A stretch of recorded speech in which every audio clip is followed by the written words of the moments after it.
Thank you, everybody. We trying to get this thing to work. We figured it out earlier, but of course, with my brain, it's all gone. All right, thank you, everybody. So, the Katmai Peninsula is still wild.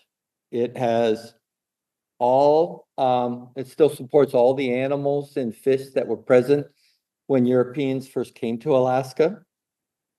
And we're going to fly over to Lake Clark National Park in the lower left, and we're staying in Lake Clark. And then we'll use float planes to visit places in Lake Clark and also fly down to Katmai National Park. Now, we'll be in the Bristol Bay watershed. This watershed supports the largest remaining sockeye salmon run in the world and produces more than half of all the sockeye consumed by people each year. It's been the center of a major conservation controversy for the last several decades. An international corporation has proposed building a copper gold mine at Lake Iliamna, which is right up here. You can see that red dot right over there, that red dot there up on the upper right, at Lake Iliamna, just north of Lake Iliamna. Now, right now, the Army Corps of Engineers and the Environmental Protection Agency has ruled against giving them a permit, but it's under appeal in the court system. So our visit tonight will be in the context of values. What do we value as a people, as American people, and how does this all go forward?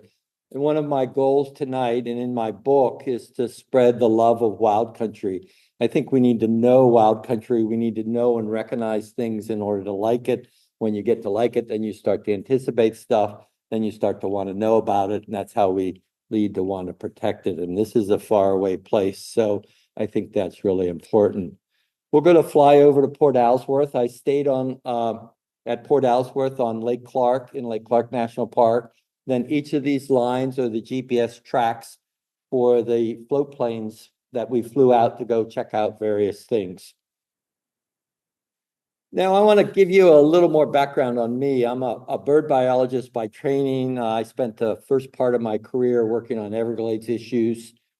And then I moved to Washington, D.C. to work at the interface of science and policy. And I went to work for the Wilderness Society. And one of my responsibilities was to help us build integrated programs that included a science program all across the West, including in Alaska. And then after that, I worked for National Audubon for a few years, who also had a big focus in Alaska. When I was with the Wilderness Society, I went to Alaska several times, and I can report one of those times I flew up there in January. We had succeeded in raising some money, and so we're hiring some staff. I flew up there in January, went into the office at 9 in the morning, left the office at 5 in the afternoon. And over 3 days, I never once knew whether the sun was still coming up. It's a way to see Alaska, well, sort of. So I got to go up there a lot, but I never got to go out into the wild and really see the wild in a big way. And this trip was all about seeing bears and salmon and having a chance to photograph them. Or at least that's what I thought when I flew up there. It turned out to be very thought-provoking, caused me to think about a lot of stuff. And when I got home, the trip kept coming back up into my mind all the time. And so that's when I sat down to try to write this book and explore what were those feelings and why was I having all of that. And part of what I want to share tonight is just this incredible sense of wonder for this country that I had repeatedly up there, and also the sense of awe. I mean, when you just stand in wild country and see it functioning as a healthy wild country, it just gives you this incredible sense of awe. And also a lot of humility. I think I still, as I think about that trip and think about with the wild country there, there's a lot of humility. I have a lot of humility. It makes me feel humble about how incredible the natural world is. And I want to share some of that.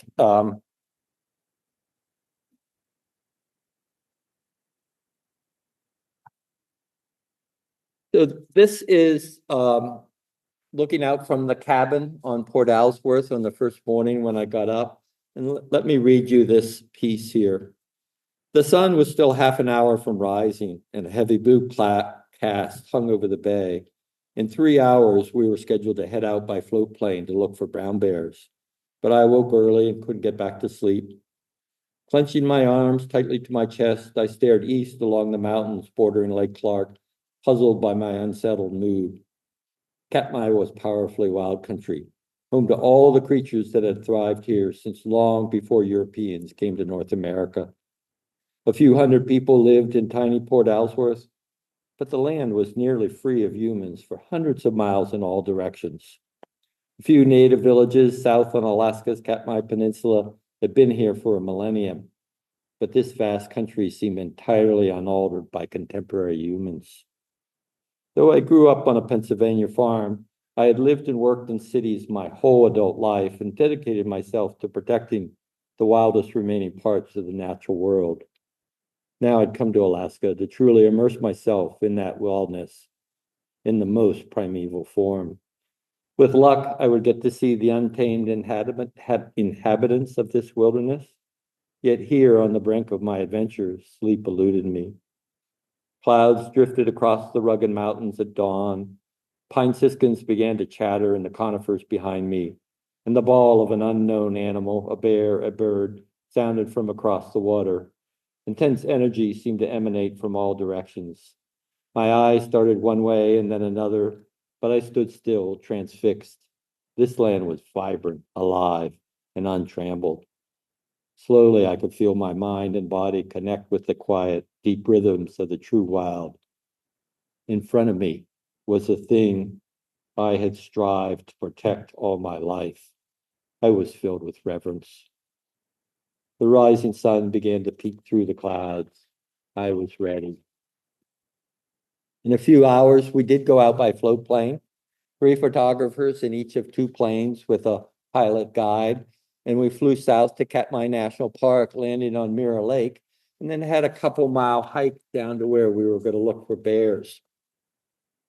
On the way back that afternoon, we were coming along this trail in the tundra, and this bear was sleeping beside the trail. So our guide said, we don't want to go around it and disturb it. So we stopped in order to watch him while he was sleeping. And then eventually got up, came out into the middle of the creek there, and then stared right at us. Let me read you this. His eyes glared and his muscles tensed as he stood in 2 feet of churning water. I shifted my tripod to the right for a clearer view. He bolted forward instantly at full speed and headed downstream toward me. My finger pressed the shutter button. Images came as fast as the camera shutter could click. He pushed a wall of water in front of him, and splashes went up over his head, drenching his brownish blonde hair. The guy kept coming. Less than 100 yards away, running full tilt, his lips parted, teeth showing. My hand held the camera pressed tight onto my eye. My left hand rested on the top of the lens, steadied by the gimbal head of my tripod. I tried to keep this brown bear in the center of the camera's frame as he kept coming, filling more and more of the viewfinder while the shutter snapped. Other cameras clicked around me. 8 of us were bunched together on the edge of Funnel Creek in Katmai National Park. It was late afternoon, and we still had more than a mile-long hike across the tundra to where our 2 float planes sat tied to the shore of Mirror Lake. This brown bear had stopped us. We first saw him sound asleep beside the trail, but now he was charging toward us.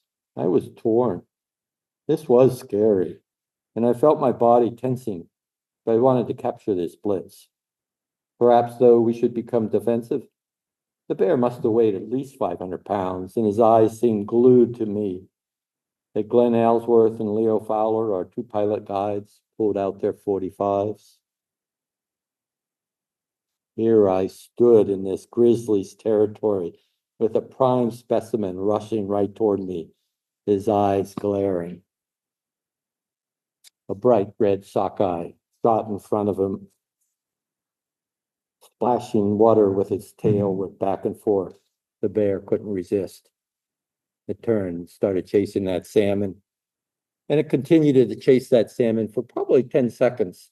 Didn't actually catch this particular salmon, but we then watched that bear for quite a while longer, and it did catch some. But, when this bear failed to catch this particular individual, I kind of stood back from that and instantly grabbed both of my biceps with the other arm there, and I was just tense and rigid as could be. I mean, that was pretty amazing there.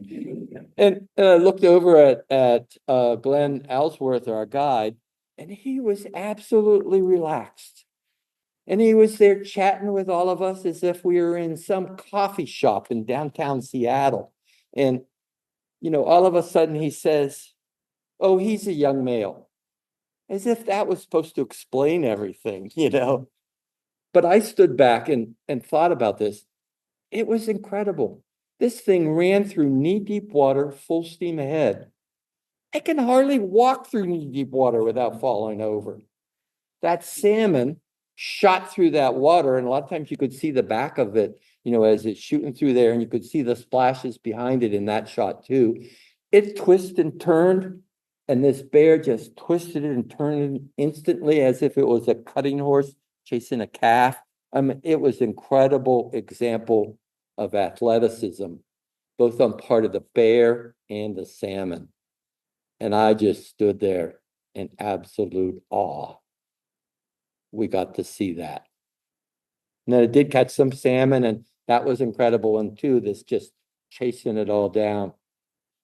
Now, earlier that morning, we'd gone another mile or so down Funnel Creek to where there was a small waterfall, and the sockeye congregated below the waterfall before jumping.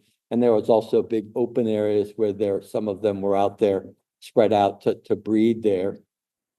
And we hadn't been there very long when this guy came out into the water. Now, he's not that far away. I don't have a very good right arm, and I could have bounced a baseball off this guy. He was just right out there. And he proceeded to walk toward us, looking back and forth, really never once looking over at the 8 of us. He just kind of walked back and forth, looking this way and looking that way.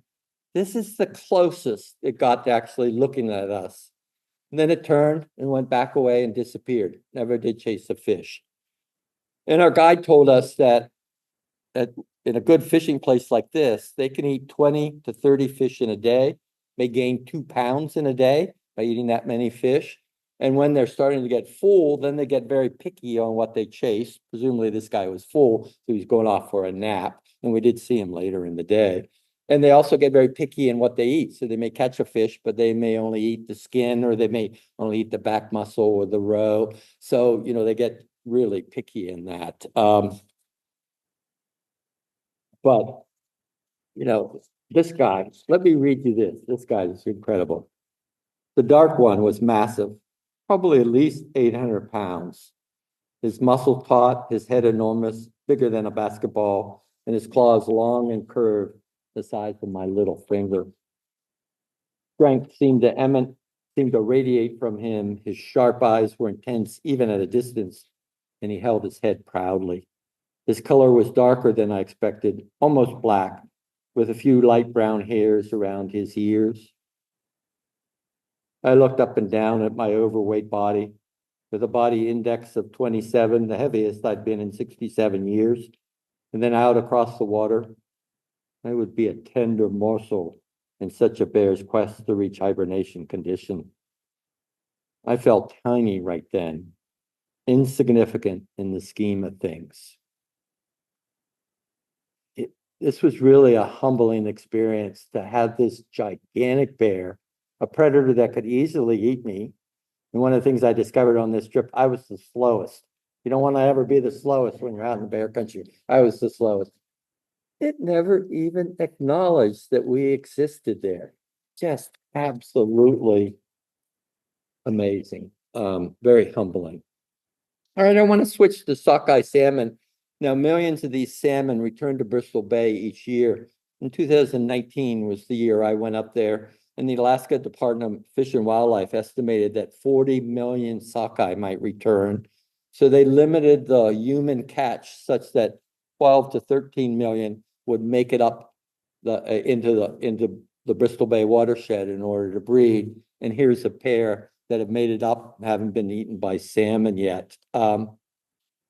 I used my cell phone to take some underwater pictures there. This is the male sockeye in the front. You can see the hooked beak, actually his little teeth all along both jaws. The female is behind it, and there's another male to the upper left that's probably trying to sneak in and take that female away. So they come together, the pair. The female will pick a spot in order to make a nest called a redd. She uses her tail to move the gravel around. She wants to have gravel of the right size so the eggs could settle in between the gravel, and the right flow of water that the eggs will get down into the gravel and stay oxygenated. So if the water's too fast, it will wash the eggs away. If it's too slow, the eggs could suffocate down there. If there's silt, they would die too. So she picks that site. They then come together and release the sperm and the eggs at the same time, and the eggs settle down in there, and then they go off and die. Well, they might nest a second time just above that one, but then they go off and die. So these guys have completely gone through their metamorphosis and are in breeding condition here. We also went to Brooks Falls, a little farther south in Katmai National Park. That one's closer to the ocean, and the sockeye hadn't fully gone through their metamorphosis when they were there. Now, this process is really a remarkable process, and it's incredible to think about. Now, in the ocean, the salt content in the water is higher than the electrolytes in their blood. So they lose water out of their gills, and they've got to drink a ton of water, and then they've got to have a really well-developed salt gland in order to maintain the electrolyte balance in their blood system. When they go into freshwater, the exact opposite happens. Then the water rushes in through their gills, they stop drinking, and they have to excrete a ton of water. The other thing that happens is their muscles start to change. It gets a little less solid in terms of muscles, and the carotenoids that they've gotten from eating crustaceans and their other food that had been in their muscle migrates to their skin, and that's why their skin turns red. And at the same time, their whole digestive system regresses. They lose their whole digestive system. They stop eating and making room for a lot more eggs and sperm in there. They basically become a gamete machine. That's all they're going to do. And then they're going to go up the stream, find their natal area, and that's where they're going to breed. So I told you that we'd come up in the afternoon and we found that bear lying on the side of the road, along the side of the trail there. And our guide said, we're going to stop here and wait. So you know what I instantly did? I asked, can I go out in the creek and stand with the salmon? He looks at me like I'm the dumbest thing he's ever seen, which I probably am. Then he looks back at the bear. Then he takes his backpack off and puts it down and turns around and looks at me and he says, yes, as long as the bear is sleeping. So I walked out into the middle of that stream and stood with the salmon running all around my legs. Let me read you this. The creek was over 100 feet wide, but I only needed to wade 20 or 30 more feet to be in the middle of dozens of live salmon. This stretch was a pool between two rapids. Small rocks and loose gravel covered the bottom. Perfect habitat for spawning sockeyes. Annually, millions of these fish migrate from the ocean to the rivers, creeks, and streams feeding Bristol Bay. This concentration represents the largest remaining sockeye run in the world and one of the most critical salmon fisheries on Earth. Fish started left and right as I crept farther out into the water. My eyes kept following one, then another as they dashed about. I often purchased sockeye to eat, and all of them probably hatched in the waters of Bristol Bay drainage.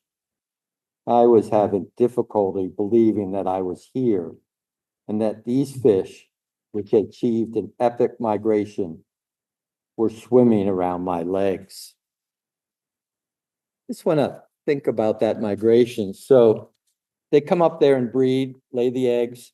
The eggs incubate in the water for a couple months, then they hatch, and the little fry stay in the fresh water for a year or more, feeding until they get into smolt, which are maybe 2 or 3 inches long. Then the smolt leave and go out into the ocean, and for 3 or 4 years they feed on ocean food until they come back 10 to 15 pounds in size, the fish I saw there. So they go out to the ocean. So I was trying to figure out, okay, what does this mean?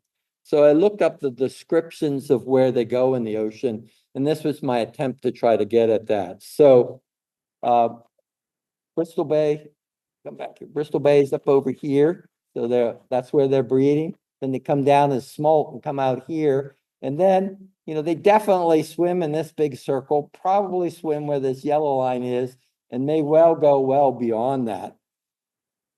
So they swim out there, they're feeding away for 3 years, 4 years before they come back. Along that red line from Bristol Bay is 800 miles. Out to where that yellow line is about 1,200 miles or 1,000. So that's like swimming from here in Seattle down to San Francisco. And it's, no, let's go to Tijuana, have a couple margaritas, then we'll go back to breed. And these guys got to survive out there, not being eaten by somebody rather. Then they come back. 2/3 of them people are going to catch. So they got to get through that gauntlet of people. Then they got to avoid getting eaten by a bear in order to get to their native area and lay their eggs. And I had several dozen of them swimming around my legs there. It was pretty amazing. So just kind of a quick summary. These parks are enormous, and I'll talk about their size in a little bit. Have a lot of brown bears. Brown bears need sockeye to reach their hibernation. Sockeye needs clean, fresh water and then good ocean habitats in order to grow up. Now, sometimes bears only eat the best part. So here's a partially eaten one that's eating the back muscles there. If you look over here, look at all those eggs. So this was the female, and the eggs got scattered all over the place. So that's a lot of nutrients that have come up from the ocean. Some of that rots and feeds the whole ecosystem, but there's also scavengers. And, here are some of the scavengers. These are glaucous-winged gulls. What I found amazing was we only saw adult glaucous-winged gulls. The glaucous-winged gulls take 3 or 4 years to get into adult plumage. Why didn't those young ones come up, those, juvenile ones come up there? I have no idea. I looked in the literature. I couldn't find anybody that said anything about it, but we only saw adult ones. Now, these are glaucous-winged gulls. We have glaucous-winged gulls here. We're right at the edge of the breeding between glaucous-winged gulls, which breed from here north and over and down into Japan. And then south of here is the western gulls. They're part of this complex of gulls that are known as the herring gull complex, and there are 20 species in that complex. And they're highly adapted to living along coastlines. Now, the herring gull itself, the American herring gull, breeds all across the interior of the United States and Canada, and the Eurasian herring gull breeds across up there. So there are 2 inland species out of that 20, but we've got these highly adapted ones along the coast there. And I just have to say, you got to marvel at these things. I mean, this herring gull complex, it's a good model, and it's highly adapted, becomes specialized all over the world. Well, if you've ever been out birding with me and somebody will say, oh, that's just a seagull, I usually will go ballistic. There's no such thing as a seagull. Maybe you could call a Sabine's gull a seagull, or the kittiwakes, because they actually go out to sea, but there's no such thing as a seagull.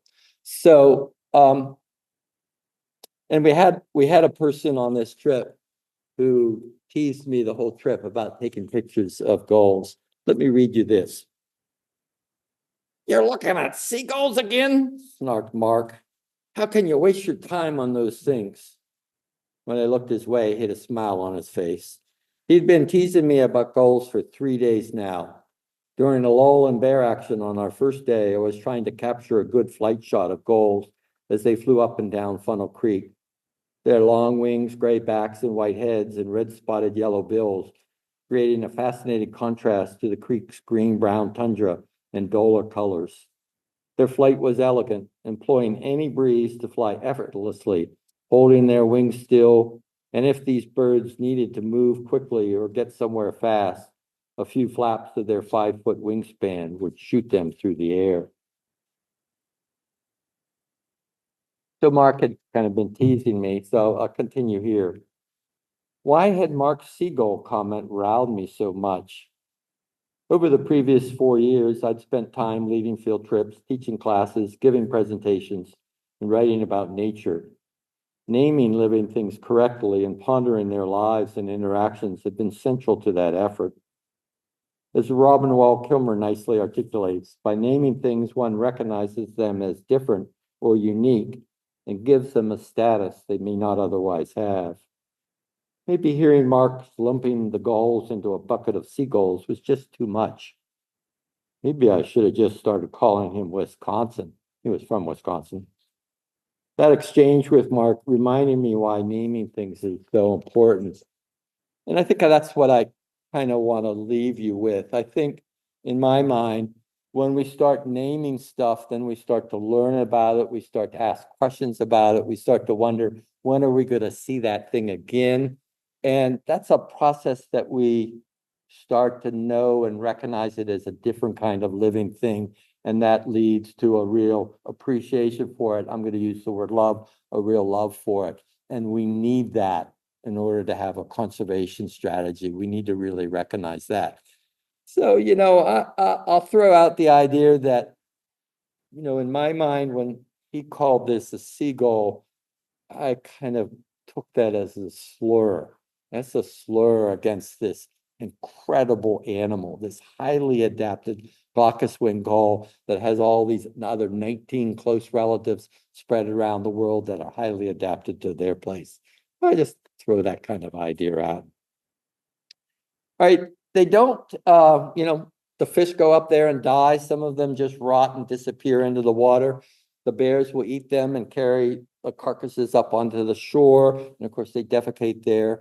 This all brings those ocean nutrients up into this whole ecosystem and feeds the whole ecosystem.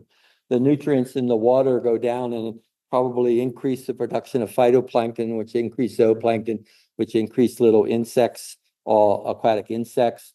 And these are harlequin ducks, and they feed on aquatic insects. And when we had a lull in the bear activity, often the harlequin ducks would come through and we could watch them diving down into the water and presumably feeding on aquatic insects. So this whole ecosystem is fed by those ocean nutrients and is more productive because of them. Same thing up on the land. We saw the bears feeding a lot on blueberries. They would grab the blueberries with their mouth and pull back like it was a rake. No doubt those blueberries were more nutritious because of those nutrients in the whole system.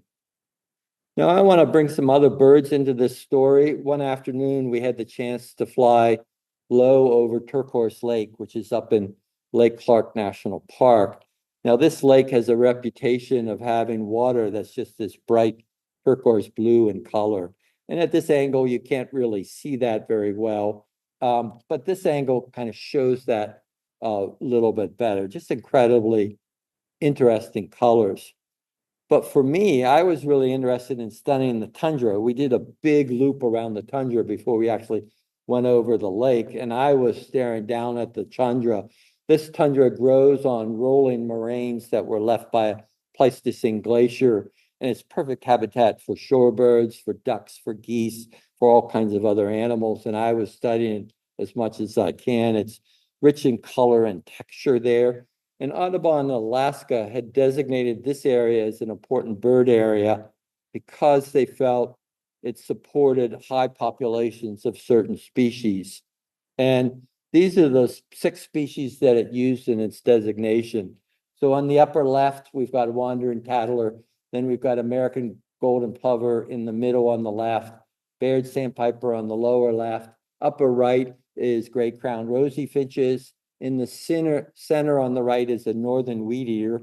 Yeah, that's an Asian species that just barely gets into Alaska to breed, a little bit into Canada there. Then in the lower right is surf birds. Now,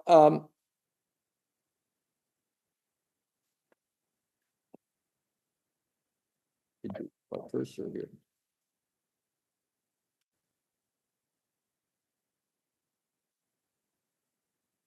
Now, these parks are big, and I wanted to look at the connection between the parks and us in various ways because I think that's important. And yeah, you could say a cliche is, well, the whole world is connected.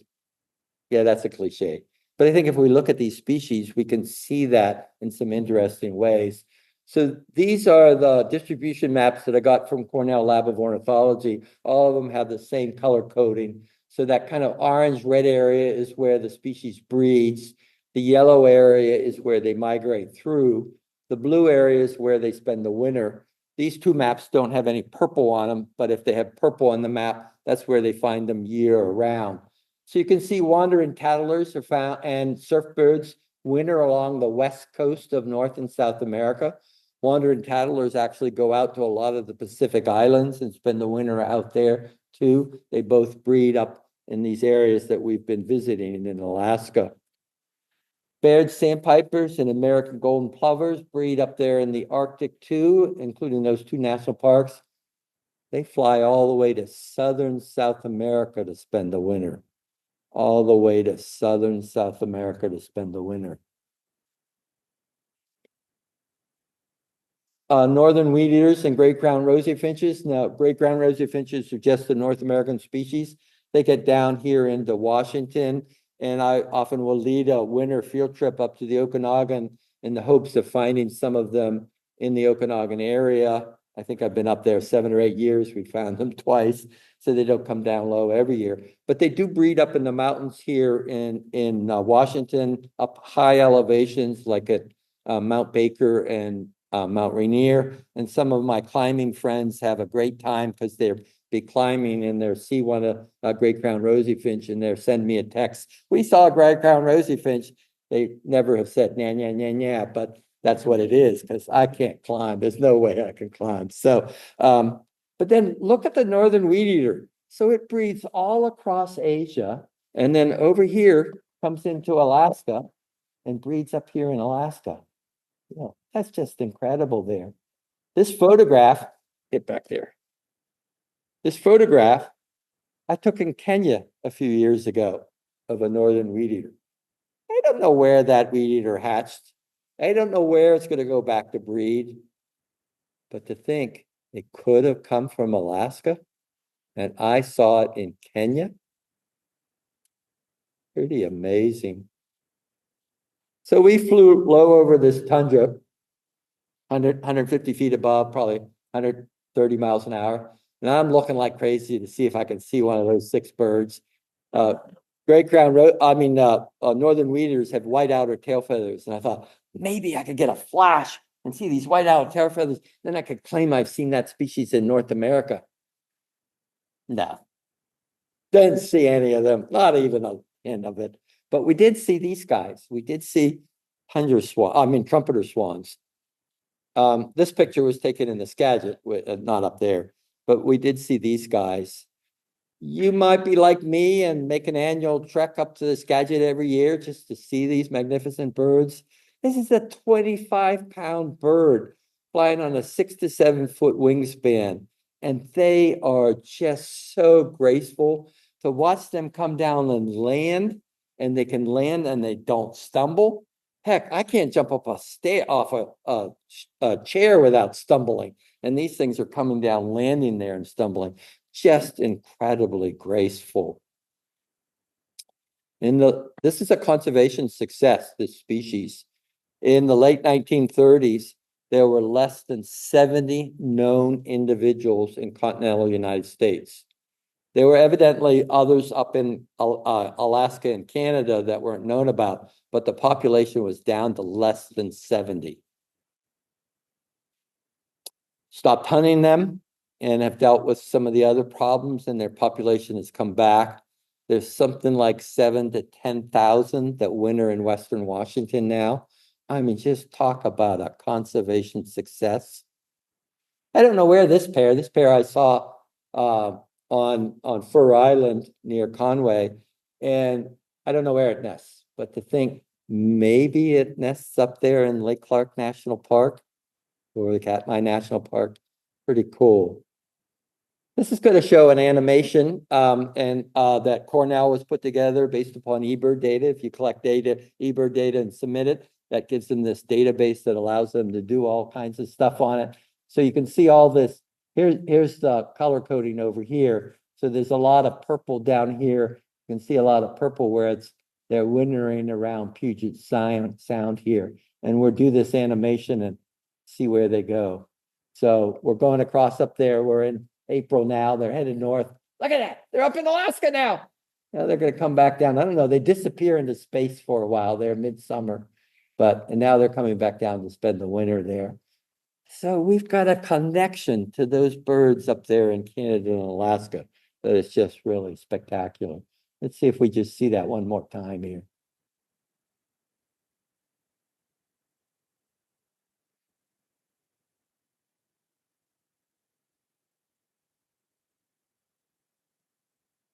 All right, I want to look at a songbird, a pasturing here for a little bit. Now, this is a great cheek thrush.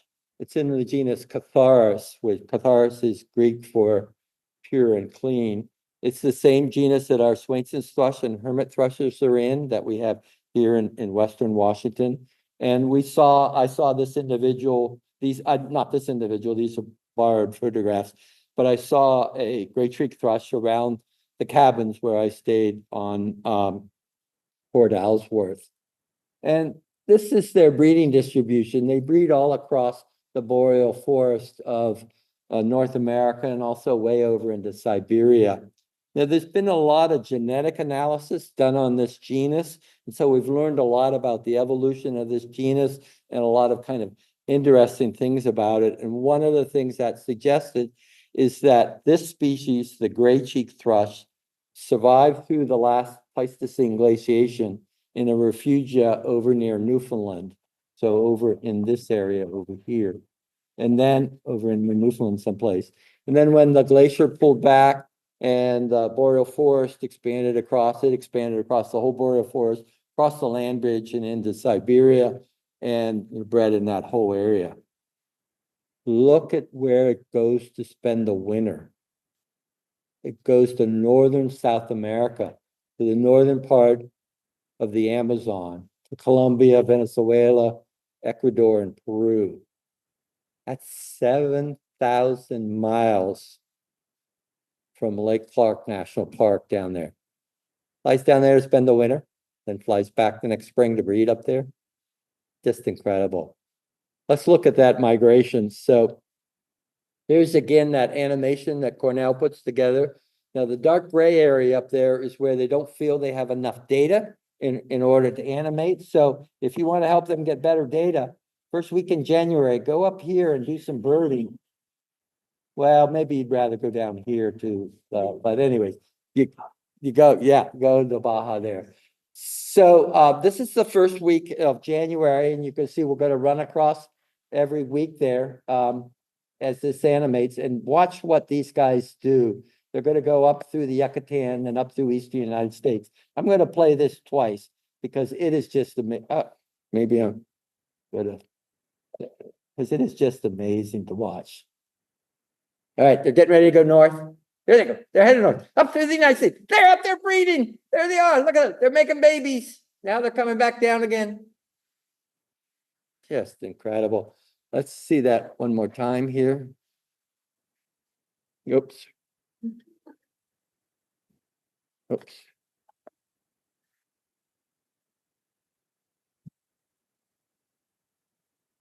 All right, here they go. They're headed north now. There they go. They're headed up there. Zipping up there. There they are. They're breeding. They're having babies. Now they're coming back down again. So they fly 7,000 miles. These guys fly by themselves. Now, there may be hundreds or thousands up flying, but they're not flying in a flock. They're flying by themselves. They're not riding on a Boeing 777 either. They've got to fly that whole way. And you can think about it like when you drive your car, you fill your car up with gas, you run until the gas runs out, however that distance is. These guys put on a whole lot of fat by feeding like crazy for several days. Then they can fly until they burn all that fat up. Might be 250 miles. They got a tailwind, maybe it's 400 miles. They got to go across the Gulf of Mexico, so they got to really get fat before that. So, I thought, okay, how big are these guys? Well, they weigh an ounce. They weigh 1 ounce. I said, okay, 1 ounce. Well, I don't know about you, but I love hearing those numbers, and they mean absolutely nothing to me. What is an ounce? So I went in the kitchen, trying to figure out what an ounce is. An ounce is 2 tablespoons of wild rice. That's a third of a serving of wild rice. Next time you have a serving of wild rice, divide that up on your plate. I'm sure your partner will look at you and go, what are you doing? And you're saying, I'm trying to figure out how big a gray cheek thrush is. They might throw you out, but who knows? So a third of a serving, that's how much? 48 garbanzo beans. That's how much they weigh. They've got a 10 to 12 inch wingspan and they fly 7,000 miles all on their own, turn around the next spring and fly back. Amazing. So we've talked about a whole bunch of connections here, and there are probably a lot more, but that will give you a sense of kind of that. Now we had a chance to fly into Upper Twin Lake and go to Dick Promuke's cabin. You may have read the book called One Man's Wilderness, An Alaskan Odyssey, or seen the PBS special, Alone in the Wilderness, both of which go over Dick's building of this cabin using all hand tools. And then he lived there for several decades, but those go over kind of the first year that he was up there. It's just incredible. And he tells numerous really fun stories in that book. And one of the stories he told was about being chased back into his cabin by a big grizzly bear, big brown bear, who then tried to get into his cabin by clawing like crazy on his front door with him inside there. He got it bolted. So first thing I wanted to do, can I see those claw marks? These are the claw marks from that bear trying to get in there while he was in there. One of the other stories he tells is about a weasel that lived in his woodshed here and then would come out and chase and run down red squirrels. And just some of those stories were amazing to see him describe that thing running around. Well, the national park has his cabin now and it's available. You can go in and visit it. There was a ranger there that took us around. It's 11 by 14 feet. And he lived in that all year round for a number of times. He wasn't living off the land. He had people flying in every month or so and bringing him in food. So this wasn't about living off the land. It was about being part of the wilderness. And he spent a lot of time writing. And for me, this entire trip created a lot of introspection, created a lot of me thinking about things, thinking about places, and brought back lots of thoughts on decisions that I had made. And, should I have made some other decision? We probably all have those kinds of stuff. How do we make our decisions? What went place? We all have challenges in our lives. And at this particular time, I was climbing out of a decade that had been very challenging. And nature is a source of solace for lots of us. And I want to kind of acknowledge that important value that nature provides. Let me read you this. I was standing at his desk. The glacier blue waters of the lake lap lazily against the shore. How often might Dick have leaned on his desk and stared out this window? Perhaps he understood the significance of his life's turn when he first stood at this window, that he was going to live in this cabin for much of the rest of his life. I put my hand on the desk, leaning forward to stare out the window, hoping no one would see my face and my teary eyes. It was slightly over 15 years ago when I stood at a sixth-floor window of Anne's hospital room. Anne was my wife. I brought her to the emergency room early the previous day, severely bloated, uncomfortable and in pain. She had been complaining about her weight for several months, but had not gone to see her doctor. Kelsey, that's my daughter, a freshman at college, was off on a weekend trip with friends. I'd wanted to tell her that her mother was in the hospital, but Anne made me promise not to. The doctor said a diagnosis would take another 2 days, but she had been moved into the cancer ward. I was worried.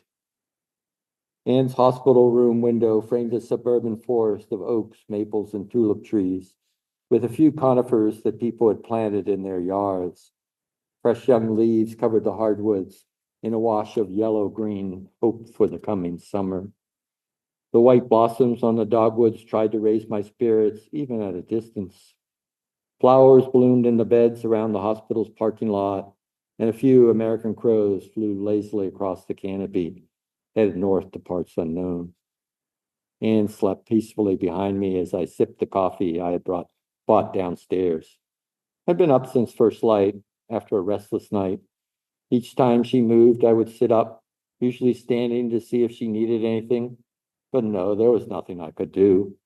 As I watched the crows disappear to the north, I had no idea what would come. We had been in Washington, D.C. for 7 years, and it had been good for all three of us. Kelsey had graduated from high school and was in her freshman year at Georgetown University and was teaching at a college, and my career was at a peak. While Anne's ovarian cancer diagnosis and treatment suspended many parts of our lives, other parts had to move forward. But unknown to us, the direction of our lives had changed. For me, the downward slide spanned 6 years, slow at first, then accelerating before I hit rock bottom. For Anne, it was much quicker. I think for me, a lot of this trip gave me a chance to reflect on a lot of stuff and really climb out of that pit that I was in. Before I close, I do want to leave you with another couple of incredible senses of awe and wonder up there. These is the Alaska and the Aleutian Range. This was what we were flying over. And like the Cascades, they're relatively recent in geologic standards. These have risen over the last 20 to 40 million years. They're still actively rising. This is Mount Iliamna, an active volcano. Look at the size of that glacier coming off of it. Now, that's a couple miles across that ice, and it's probably 15 or 20 miles long. I'm guessing that glacier is kind of like some of the Pleistocene glaciers that came off Mount Baker and Mount Rainier. Coming out the White River Valley, I'm always thinking about, wow, this glacier, there used to be a giant ice there, as we used to have, 1,000 or 2,000 feet of ice over the top of where we're sitting right now. So an active glacier there that was just magnificent. This is Mount Redoubt.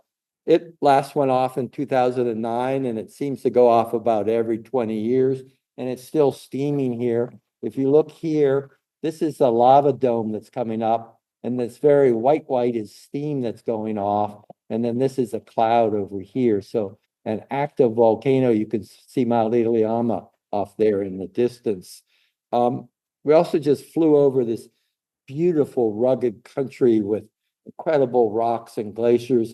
Big snowfield up in the top. You can see those hanging glaciers coming out, snowfields down below. At one place, we flew up and we did this loop around this snowfield, which was 4 or 5 square miles in size. Came around it, and it's the snowfield that feeds the Shamrock Glacier, and then it fed that Shamrock Glacier down there. And our pilot, he drops us down to about 35 feet above the ice. And then he starts doing these absolutely wonderful big S curves going down this, just like a skier would go down a gentle slope, just going back and forth. He's flying this thing back and forth down this 20-mile long glacier. And we get to look down at the ice and the patterns in the ice and at the crevasses and kind of how detailed they are where the glacier would turn into place, and just the incredible intricate designs of a combination of snow and ice and rocks that might be in there. It was just magnificent to see. And as we got down near the bottom, there was a place where a second branch of the Shamrock Glacier came in, and so it formed a single one. So when these glaciers are moving along, they're dragging rocks and pebbles and sand from the sides of the valleys along with them. So when two branches come together, you get that pile in the middle. So you can see this pile right here that's running right there, running down there. That's a medial moraine from where two glaciers that come together that kind of run down there. So it kind of looks like the strip in the middle of a superhighway, but that's what it's formed by. And then at the bottom, we came out into this big lake area, again, 5 or 6 miles in square miles in size, with this wonderful terminal moraine. And terminal moraines form where the glacier reaches its farthest point.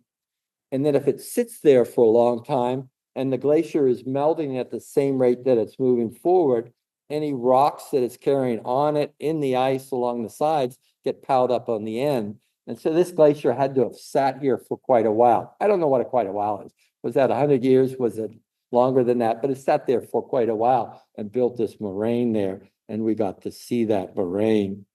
And it was one of the things I was hoping we would get to see, this kind of terminal moraine with a lake. Let me read you this. I sat in awe. This was the evidence of the little ice age that I'd hoped we might see. Between 1250 and 1850, the earth cooled, apparently because the sun was a little less active. Glaciers expanded, becoming thicker and moving farther down their valleys. Here, the Shamrock Glacier had come out of the valley, spread laterally, covering maybe 5 square miles, pushing vast mounds of rock in front of it. Scientists have discovered that during the Little Ice Age, most glaciers in different parts of the world varied in how long they grew. The glaciers here might have been the longest in the 1800s or in the late 1700s. The temperature then was only slightly lower than what humans experienced in the early 20th century, yet it created massive problems for human civilization. The Little Ice Age caused crop failures and famine in much of Europe. Philip Bloom, in his book, Nature's Mutiny, describes how the Little Ice Age shaped our Western culture.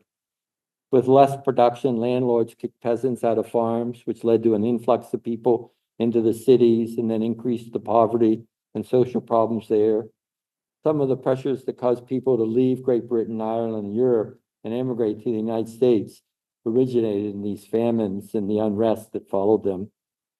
Social systems were in a state of chaos, capitalism expanded, and societies changed, all due to a slight change in temperature. You know, when I was in high school and college, we learned about the Enlightenment.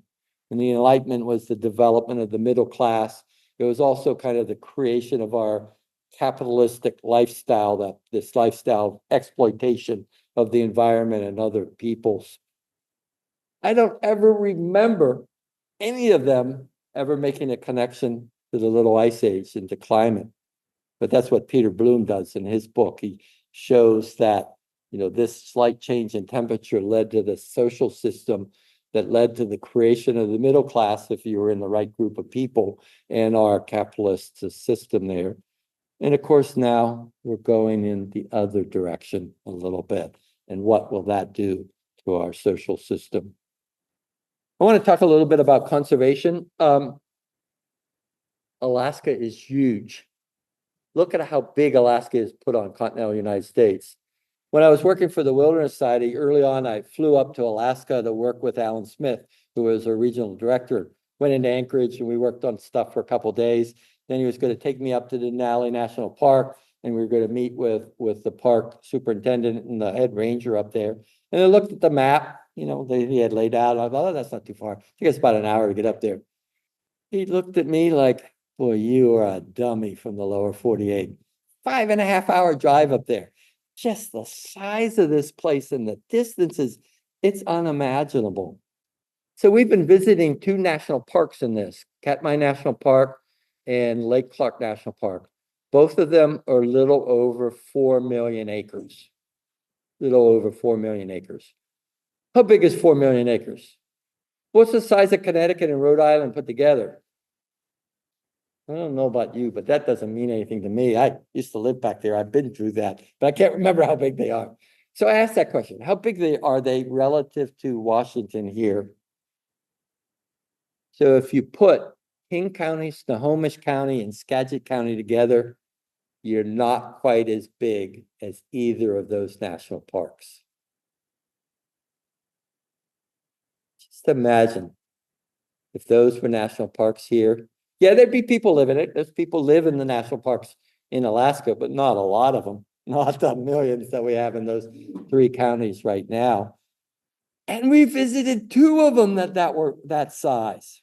Just incredible. As I was working on this book, I found this quote, and I just find this quote really moving. Here is your country. Cherish these natural wonders. Do not let selfish men and greedy interests skin your country of its beauty, its riches, or its romance. And that's so true. The whole time I was there in Alaska, the Pebble Mine was front and center. At the time, the Army Corps of Engineers was reevaluating a permit from the company that wanted to build the mine. And so we didn't know where and how that was going at that point. It was in evaluation. Now, since then, both the Army Corps of Engineers and the EPA have ruled against the mine in a very strong way. And the state appealed that to the Supreme Court. And remarkably, our Supreme Court decided not to consider that. So that was really good. But the state still and the companies still have appeals working through the courts. So who knows? We have to remain vigilant. Before I open up it to questions, I just wanted to leave you with this photograph. This is the Nakaslamina Valley. It was carved by a Pleistocene glacier. Look at that wide, flat valley. Look at the slope up on the left there. Those are all evidence that a Pleistocene glacier, maybe a couple thousand feet thick, came down through that valley, like what maybe we had over our heads here. And again, it's that climate events that have shaped this planet, but also the Pleistocene slate shaped human evolution in a lot of ways. There's much I cover in the book that I haven't had time to go over tonight, but I think a lot of what I did is trying to kind of bring you that kind of feeling of love for this wild country. Now, I need to do a little sales pitch here. So the book has just come out. It's actually just been published this week. And this week, the press is sending it out to bookstores. Third Place Books here in Seattle do have some copies of it, but it hasn't been in other bookstores. Don't buy it from Amazon until they drop the price back down to the list price. For some reason, they got a 30% surcharge on it on Amazon if you try to buy it right now. But I hope you're considerate as we go forward. So let's open it up to questions. We can have questions for a little bit, both from online as well as from you. And then I can do a book signing and can take credit cards or check or cash for the books. Oh, I wanted to also say a hardback is coming out, but we've had supply side issues trying to get the right material to make the hardback cover. So I think the hardback will come out a little bit later in November. That's what the press told me this week anyways.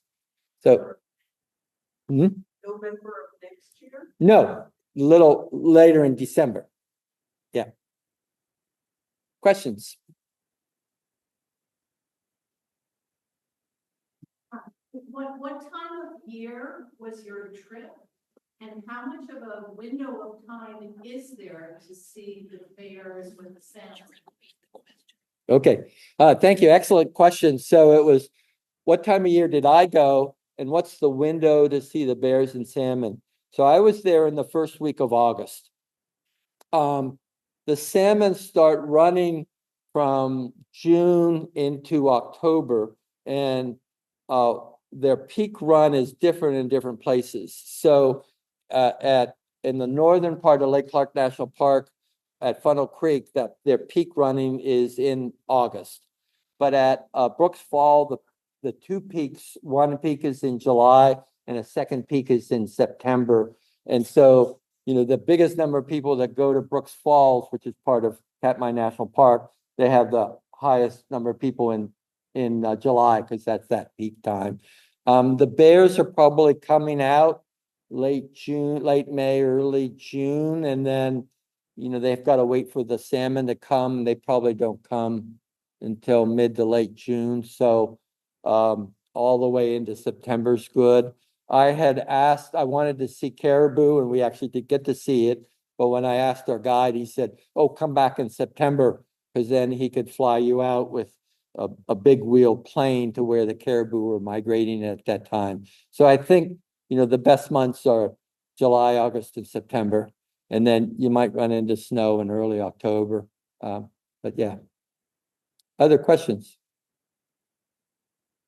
Yeah. The salmon, the life cycle where they reach their spawning age, is that determined by their lifespan, or is it when they have eaten them? Like if they have a good year, does that spark amorous thoughts and then go into their death? Good question. So the question was about the lifespan of sockeye salmon and when do they get into reproductive age? And I don't know exactly on this, but what I had seen in a presentation a few years ago was big concern about climate change and the acidification of the oceans. Because what that was affecting was the crustaceans, and the shrimp and stuff that are important food supply. So those are having a harder time making their shell. They're having a harder time growing, which meant there's less food for the salmon. So the concern was the salmon may have to stay another whole year in order to reach their reproductive condition. So I think there is a tie between amount of food and whether they're reaching their reproductive. My understanding, they come back now 3 or 4 years of age, but it might be slowly shifting to 4 and 5. Yeah, so a big concern. Other questions? Yeah.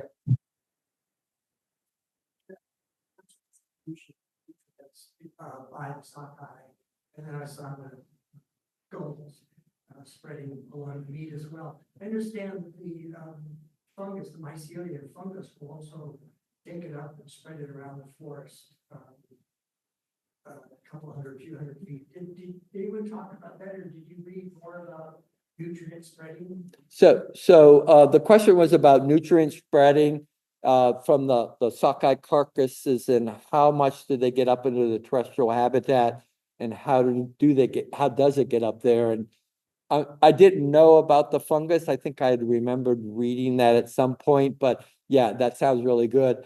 There's been some really fantastic studies done here in Washington looking at the nutrients from salmon and what it does to the productivity of the riparian areas along it. And the Douglas firs, the cedars, all those things are benefiting from those nutrients. So I'm actually not surprised that the fungus plays a role in getting those nutrients into the places where the trees can get them. That's really cool. I have to do some more working on that. Good question. Yeah, yeah. Question. There are two questions from the away team. They're both photographic in nature. Okay. Just ask what camera, what lens do you use? The other asks, what was the weight of the equipment you took on day one, and what did you leave behind? So the question was about my camera equipment and the weight I took on day one.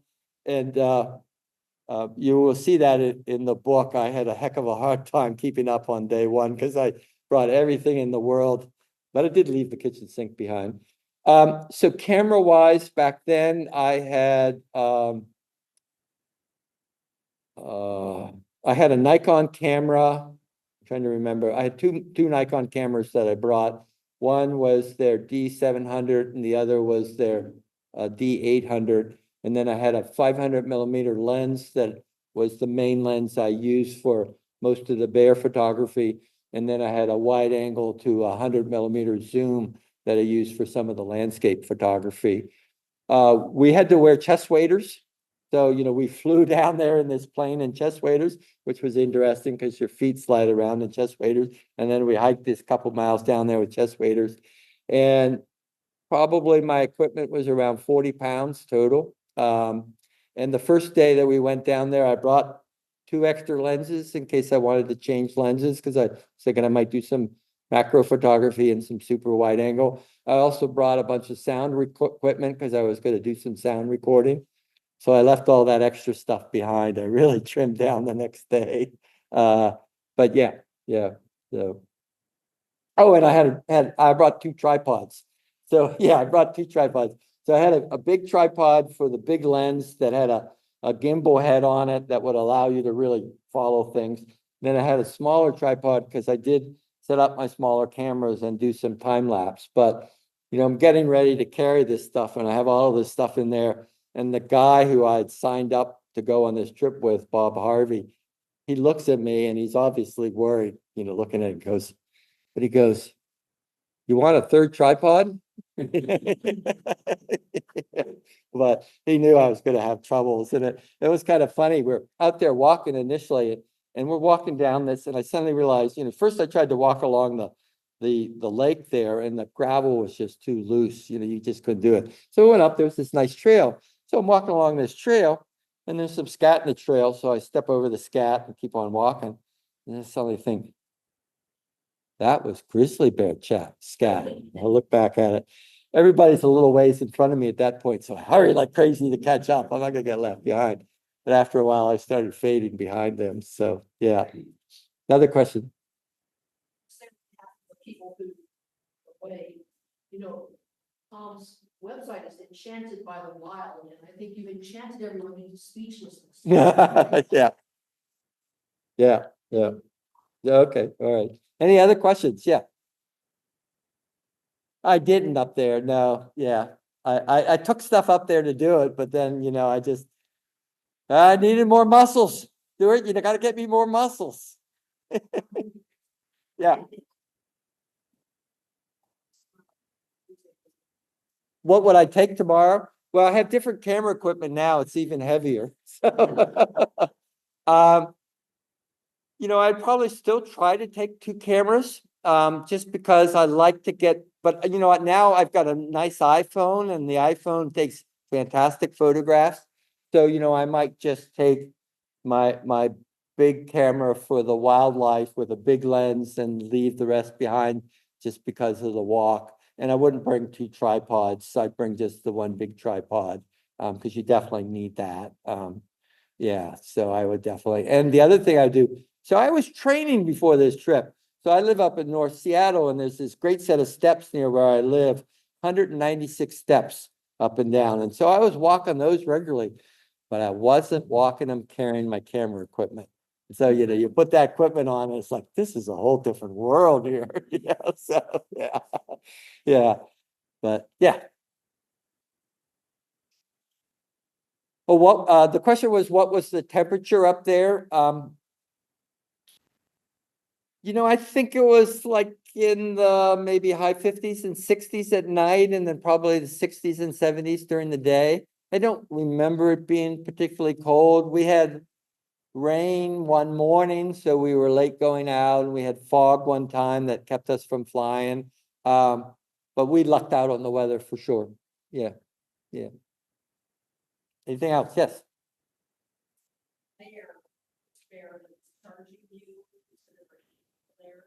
Yeah. Yeah.